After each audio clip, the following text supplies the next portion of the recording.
Fund One is always a difficult one, and in some ways perhaps the most rewarding one.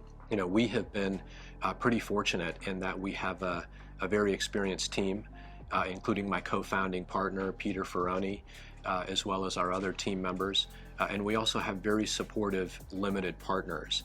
So we had been part of a much larger asset manager that had approximately $8 billion in AUM, and we had begun to raise and invest our current fund while we were a part of that organization. And our anchor investors encouraged us to spin out into our own firm.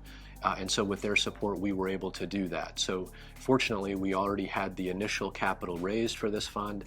We also had a couple of deals that we had completed that were good deals and appropriate for our strategy.